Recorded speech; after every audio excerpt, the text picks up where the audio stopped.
Hello everyone, welcome back my YouTube channel selection coaching. आज हम लोग एकदम मोस्ट इंपॉर्टेंट क्वेश्चन करने वाले इस वीडियो में। मोस्ट इंपॉर्टेंट क्वेश्चन जो आपके एग्जाम में आ सकते हैं। तो नवोदय की जो भी बच्चे प्रिपरेशन कर रहे हैं, इस वीडियो को जरूर तक अंत तक देखिएगा। और आपको बहुत सारे क्वेश्चन ऐसे होंगे जो नए भी लगेंगे और नए तरीके से आपके नए कॉन्सेप्ट क्लियर होंगे। अगर आपको कोई क्वेश्चन करना है तो इंस्टाग्राम पे फॉलो कर सकते हो, अपने वहाँ क्वेश्चन पूछ सकते हैं। अगर टेलीग्राम ग्रुप में ज्वाइन कर लेंगे तो इस वीडियो का जो भी पीडीएफ है उस पे जाके आपको मिल जाएगा। और एक नया चैनल का लिंक है जिसको आपको जाके सब्सक्राइब कर लेना है। चलिए हम लोग बात करते हैं क्वेश्चन नंबर 51। 10 क्वेश्चन मैं पहले प्रोवाइड कर चुका हूँ, जाकर उसको देखिएगा जरूर। आज हम लोग देखने वाले 51 से। तो ये मैं प्रैक्टिस सेट सॉल्व करा रहा हूँ आपको, और ये सारे इंपॉर्टेंट क्वेश्चन है। कह रहा है एक व्यापारी ने 720 रुपए में एक घड़ी खरीदकर 20% लाभ पर बेचकर व्यापारी इस घड़ी को कितने रुपए में बेची होगी। मतलब आपसे क्या कह रहा है, इसमें आपको खरीद कर मतलब सीपी दिया है। तो आपको ध्यान रखना है 51 नंबर में कैसे सॉल्व करेंगे। पहले तो खरीदा है, जो खरीदने वाला भाव होता है वो 720 है।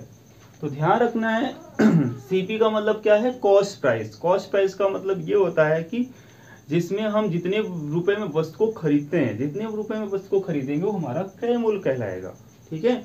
दूसरा हमसे क्या पूछा है कि इसको 20% लाभ लेकर बेच रहा है, तो फिर इसका जो प्रॉफिट परसेंट है वो 20% है।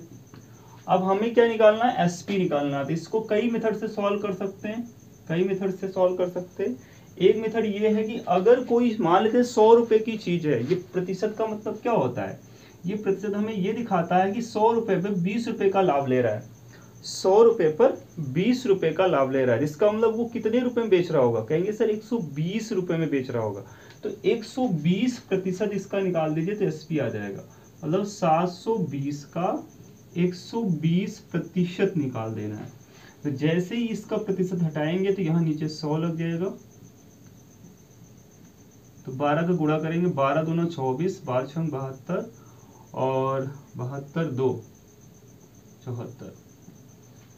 तो इसका आंसर आ जाएगा 700। आई थिंक कहीं गलती हुआ, देखते हैं। 12 दूना 24, 12 से 84, सॉरी 8 छंग 72 नहीं है, 12 से 84 और 2 86, इतना रुपए आ जाएगा।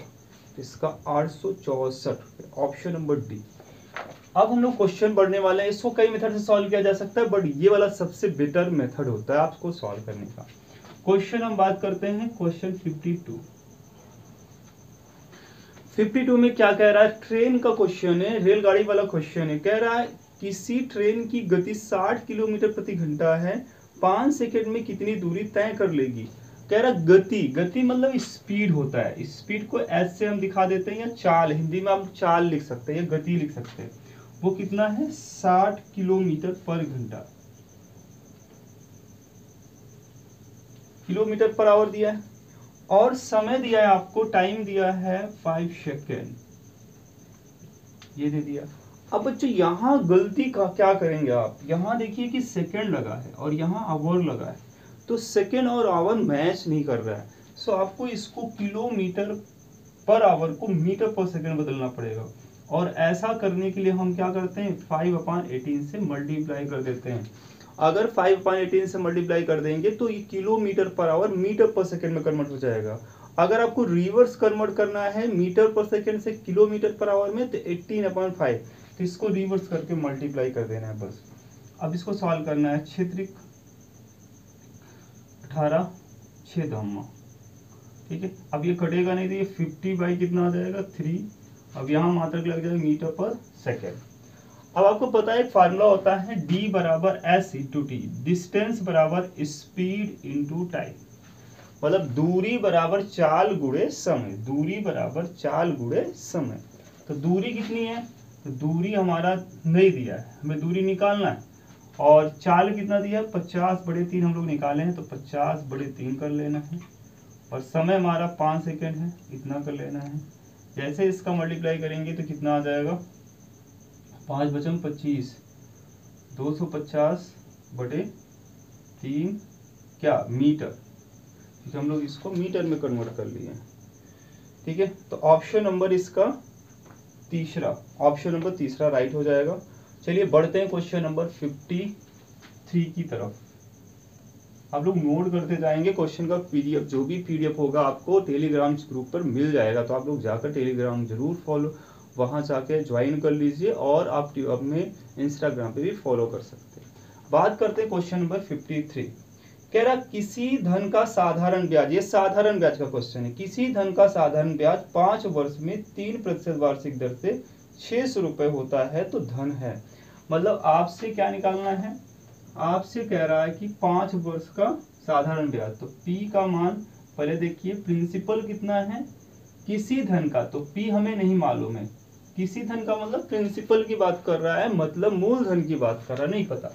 दूसरा हमें कह रहा है समय 5 वर्ष है, तो 5 वर्ष यहां लिख दीजिए।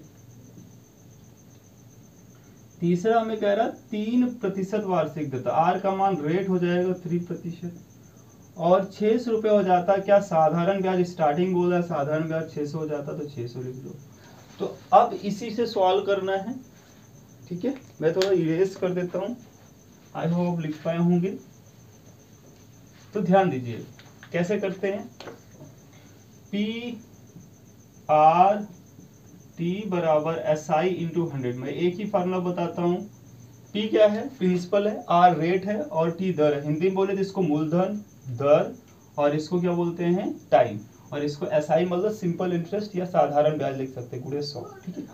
अब P का मान निकालना है, R का मान 3% और T का मान दिया है 5 बराबर SI दिया है 600 और गुणे में ये 100 है। अब इसको सवाल करने देखना, तो ये P बराबर लेंगे तो क्या हो जाएगा, ये 600 रहेगा गुणे में 100, बड़े में क्या आ जाएगा 3 गुणे 5 आ जाएगा। 3 से काटेंगे 3 दूनी 6, 200 ये चला गया, और 5 से काटेंगे तो 5 को तो 40 आ गया। 40 गुणे 100 मतलब 4000 इसका प्रिंसिपल आ जाएगा। मतलब मूलधन कितना था, वो धन कितना था, 4000 था। तो आई होप बच्चों समझ पा रहे हैं। क्वेश्चन नंबर आगे हम बढ़ते हैं। तो चलिए डियर स्टूडेंट, क्वेश्चन नंबर हम लोग 54 देखते हैं। ये भी बहुत अच्छा क्वेश्चन है, ये वेरी इंपॉर्टेंट क्वेश्चन है, आया हुआ क्वेश्चन। कह रहा श्याम ने एक मेज 1200 रुपए में खरीदी तथा इसकी मरम्मत पर 200 रुपए व्यय किए। मतलब 1200 रुपए में खरीद के लाया, मरम्मत करवाने में पैसा, कहते हैं ना रिपेयरिंग में भी इतना पैसा चला गया, तो 200 रुपए इसने रिपेयरिंग में खर्च कर दिए। उसने इसको 1680 रुपए में बेच दिया, बेचने गया तो 1680 रुपए में सामान बेच गया। श्याम को कितना लाभ या हानि हुआ। तो देखिए पहले ये ध्यान देना है, ये जो मरम्मत का पैसा है, तो टोटल सीपी जो हमारा होगा, टोटल सीपी, ये टोटल सीपी मतलब टोटल कितने का सामान पड़ा। कहेंगे सर टोटल का मतलब क्या होगा कि जितने में वो खरीदा है, जैसे 1200 रुपए में खरीद के लाया, 200 रुपए इसने तो बे किए ना बनवाने में सामान, तो मतलब सामान कितने का पड़ गया, 1400 रुपए का पड़ जाएगा। 1400 रुपए का सामान खरीद के लाया। अब जब उसको बेचने गया तो एसपी कितना आया उसका, जब उसको बेचने गया तो एसपी आया 1680 रुपए। इसका मतलब कि 1200 में खरीद के लाया, 200 रुपए व्यय किया, तो टोटल वो 1400 का पड़ा, लेकिन जब बेचने गया तो 1480 रुपए में बेचा, तो उसको लाभ हुआ इसका मतलब। तो प्रॉफिट कितने का हुआ, 1680 माइनस 1400 कर देना है। जैसे इसको माइनस करेंगे तो यहाँ 0 आ जाएगा, यहाँ 8 आ जाएगा, यहाँ 2, तो 280 रुपीज इसको क्या हो जाएगा, प्रॉफिट हो जाएगा। इसका option number C. Question number ये था आपका 54 था। हम लोग क्वेश्चन नंबर 55 करते हैं। ये भी काफी अच्छा क्वेश्चन है। कह रहा है निम्नलिखित में से कौन सा सही है, सही ढूंढना है। देखिए DM दिया है ग्रेटर देन MC, दूसरा ये ऑप्शन ए है। ऑप्शन नंबर बी में आपको दिया है XLIX। ये मिक्स क्वेश्चन से आपको पूरा रिवीजन हो जाएगा, ये भी ध्यान रखना है। LVILIX,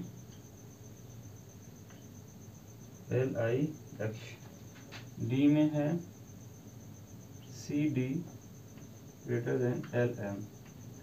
ये देखना है कि ये वाला इससे बड़ा है कि नहीं है। ये चिन्ह का मतलब क्या होता है, ये चिन्ह का मतलब ग्रेटर देन होता है। इसका मतलब अगर इसका माउथ इस ओपन है तो इसका मतलब ये वाला बड़ा होना चाहिए। अब ये तो रोमन नंबर है, तो हमें तो पता नहीं है, बट मैं कुछ चीजें बता रहा रोमन के बारे में। जो आई होता है वो बच्चों 1 को दिखाता है, और जो ये x होता है ये 10 को दिखाता है। किसको दिखाता है? 10 को दिखाता है। ये जो L होता है ये 50 को दिखाता है, और ये जो C होता है वो 100 को दिखाता है, और नहीं 100 को नहीं 500 को दिखाता है।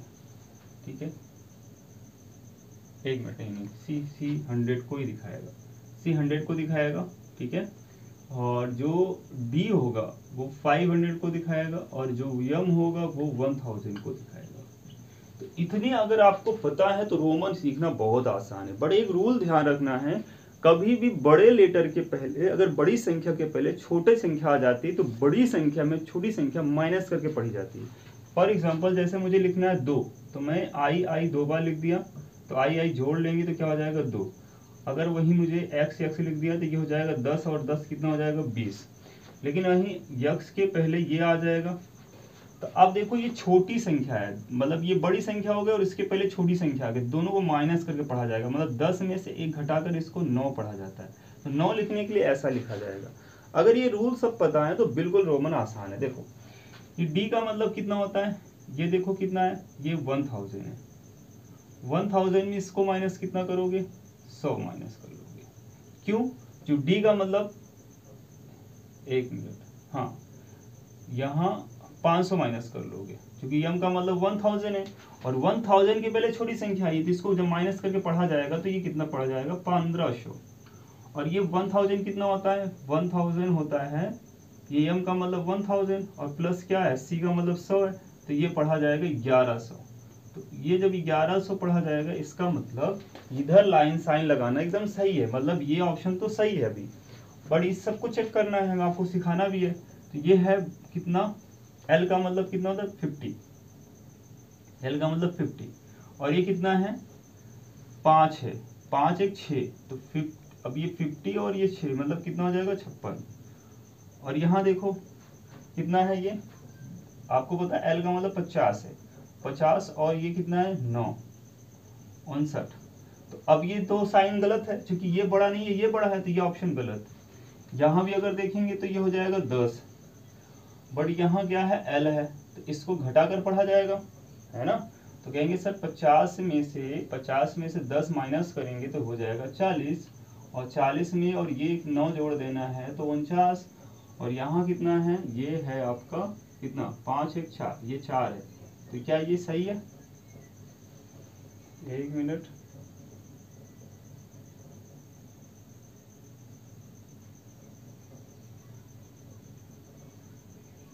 इसमें तो दो ऑप्शन सही हो रहे हैं, इसमें बच्चों दो ऑप्शन सही हो रहे हैं। एक बार मैं चेक करता हूँ क्वेश्चन को।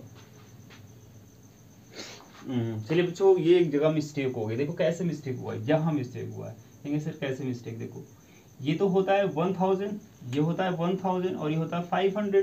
1000 में 500 माइनस करके लिखा जाएगा, क्योंकि बड़ी संख्या के पहले छोटी संख्या आई है। जब बड़ी संख्या के पहले छोटी संख्या आएगी तो ये 1000 में से 500 माइनस कर लेंगे तो यहाँ 500 आएगा, और ये साइन इधर लगाया है तो ये ग्रेटर नहीं है, तो ये ऑप्शन गलत है, सही नहीं है ऑप्शन। ठीक है, और ये भी गलत था, बट ये ऑप्शन सही है, क्योंकि यहाँ क्या हो रहा है 49 और ये ग्रेटर देन 4, तो ये सही है। अब इसको चेक करें तो ये देखो कितना है। अब आपको पता है D का मतलब होता है कितना 500, 500 में 100, C का मतलब 100, तो ये 400 हो जाएगा, और यहाँ ग्रेटर देन है M का मतलब आपको पता है कि तो 1000 में से अगर 50 माइनस करेंगे 950 आ जाएगा। तो बट ये क्या है, ये ग्रेटर नहीं है, तो ये भी ऑप्शन गलत। तो ऑप्शन नंबर कौन सा हो जाएगा, बी। इस तरीके से सॉल्व करना है। तो देखिए क्वेश्चन हम आपको थोड़ा डिटेल बता रहे हैं जिससे आपको बहुत अच्छे से क्लियर हो पाया, दोबारा आपको रोमन ना पढ़ना पड़े। देखिए अब हम बात करते हैं क्वेश्चन नंबर 56। तो 56 में अगर हम बात कर लेते हैं तो कह रहा है कि 11 का क्यूब माइनस 10 की पावर 2 का सरलतम रूप लिखिए। देखिए आपको सिंपल से पता है 11 की पावर अगर 3 है तो 11 का क्यूब कर लीजिए, तो 11 का क्यूब होता है 1331, और 10 का क्या हो जाएगा 100। जैसे इसको माइनस करेंगे तो 1 आ जाएगा, यहाँ 3 आ जाएगा और यहाँ 12 आ जाएगा, तो इतना इसका राइट आंसर हो जाएगा। ठीक है, ऑप्शन नंबर फर्स्ट। फिर हम बात करते हैं 57। 57 में देखो ये फिगर बनाया हुआ है, कैसा फिगर है, एक ऐसे।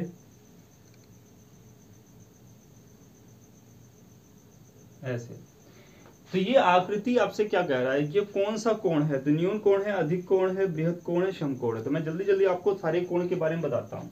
देखो बच्चों, ये अगर कोई कोण 90 अंश से लेस देन हो जाए, 90 अंश से छोटा हो जाए, ठीक है, कोई अगर 90 अंश से छोटा कोण है, कोई भी कोण हो सकता है, तो वो कोण न्यून कोण कहलाएगा। जो भी कोण 90 अंश से छोटा होगा, और जो कोण एकदम 90 अंश के बराबर हो जाए उसको समकोण बोलते हैं। उसका चित्र ऐसे बनेगा, ऐसे या ऐसे, ये समकोण का चित्र है। अगर जो 90 अंश से अधिक हो जाए और 180 अंश से छोटा हो जाए उसको बोलेंगे अधिक कोण त्रिभुज।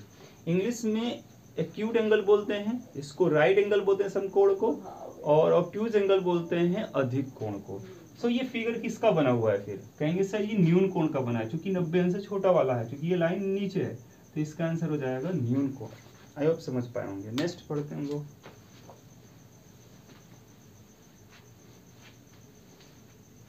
क्वेश्चन नंबर हम लोग 58 पे आ जाते हैं। 58 का काफी अच्छा क्वेश्चन है, इसका फिगर बनाना है, आपको समझाना भी है।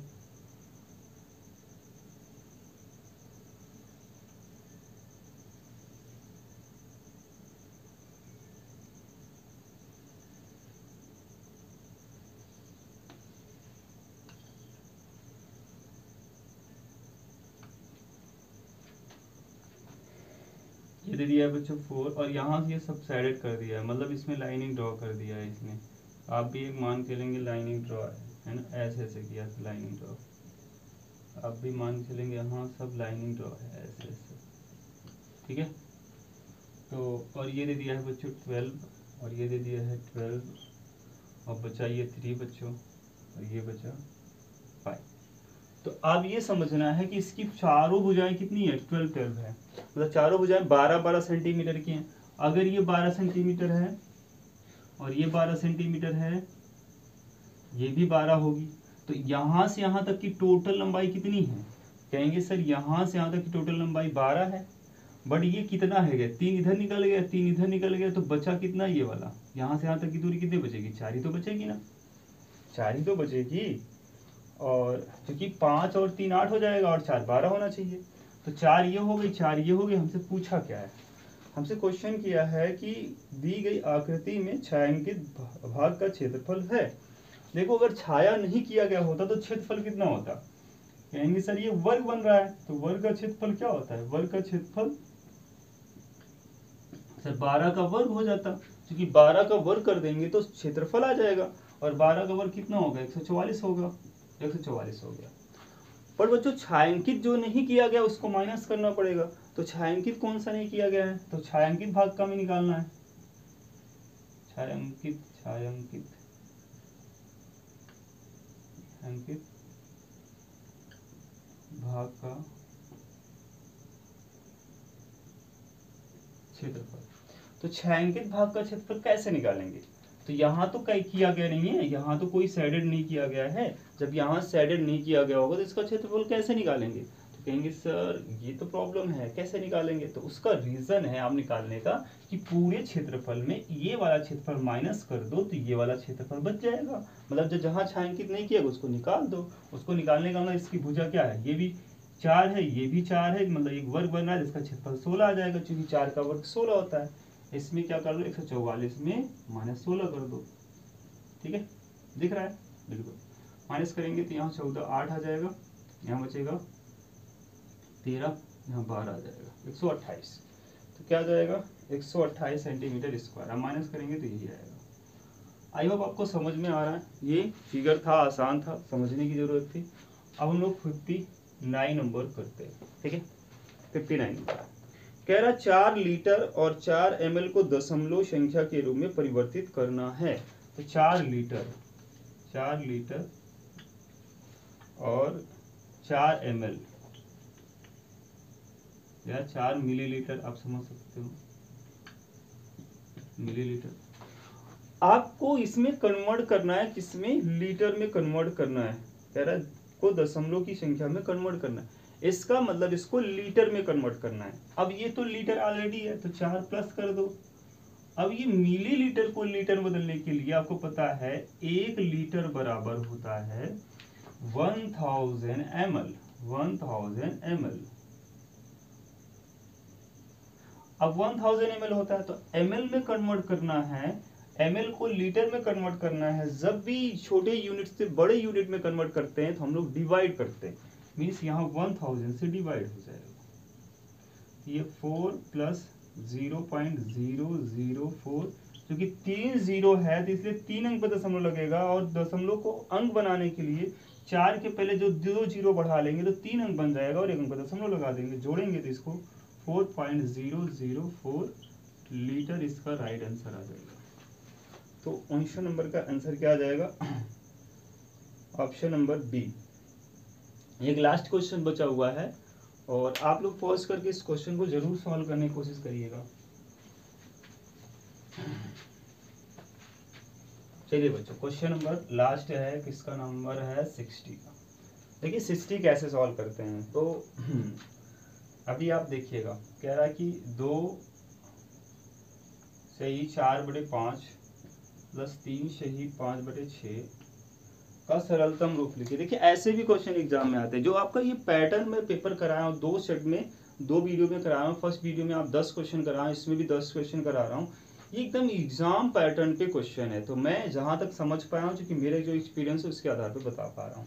तो आप इसको देखिएगा, तो 5 का गुणा 2 में करेंगे 10, 10 में 4 जोड़ देंगे, कितना बन जाएगा 14, और 14 बड़े कितना आ जाएगा 5, प्लस 6 3 18, 18 5 कितना हो जाएगा 23, बड़े में 6। एलसीएम कितना आ जाएगा बच्चों 6, 30 आ जाएगा, क्योंकि इन दोनों का गुणा ही एलसीएम आ जाएगा। फिर ये गुणा कर दो, 6 का गुणा इधर कर दो, तो 14 का गुणा 6 में करेंगे, 14 6 84, प्लस 23 पंचे 115, 5 15 की 5, 23 पंचे 115 होता है। जोड़ लो, 5 4 कितना हो जाएगा 9, और ये हो जाएगा 5 4 9, 8 1 9, ठीक है, और 199, ठीक है। हाँ 15 जोड़ देंगे तो कितना हो जाएगा 15 5 59 10, ठीक है, 199/30। अगर ये 3 से कट रहा होगा तो काट लेंगे। जैसे देखो 9 9 18 19 नहीं कट रहा है, अब कट ही नहीं रहा है, तो हो सकता है इसकी फॉर्म में दे दें आंसर। हाँ, इसको आपको क्या करना है, मिक्स फ्रैक्शन में कन्वर्ट करना है। जिन बच्चों को मिक्स फ्रैक्शन कन्वर्ट करना नहीं आता ऐसे लिखेंगे, पहले 30 से भाग लगाएंगे। तो पहले कितनी बार ले जाएंगे, तो यहाँ आपको देखना है कि ये 19 है, 19 को 3 का टेबल पढ़े, कोई 19 से ज़्यादा ना जाए, तो कहेंगे सर 6 बार पढ़ेंगे, तो 6 बार पढ़ो। तो 6 3 18 180, यहाँ 9 नोट कर लेंगे, यहाँ 1, ठीक है। तो अब अगर हम देखें तो कितनी बार गया 19 आ गया रिमाइंडर। तो जितना आया अब इसके आगे नहीं ले जा सकते, तो हमारा जो क्वोशिएंट आया, जो भागफल आया, उसको आगे लगा देना है। ऐसे देखो मैं इसी को यहाँ लगा दे रहा हूँ, एक लाइन ड्रॉ कर रहा हूँ, और जो हमारा भागफल आया उसको यहाँ लगाना है, जो रिमाइंडर आया उसको ऊपर लिखना है, और यहाँ कितना लिखना है 30। तो ये इसका राइट आंसर आ जाएगा 6 सही 19/30। आप लोग नोट कर लिए होंगे। तो ये थी वीडियो पूरी कंप्लीट। जहाँ तक जो बच्चे देखे हैं वो बहुत अच्छा करेंगे अपने एग्जाम में। तो आप लोग ऐसे ही वीडियो को पूरा वॉच किया करें, और वीडियो को लाइक जरूर करें, और चैनल को सब्सक्राइब करें।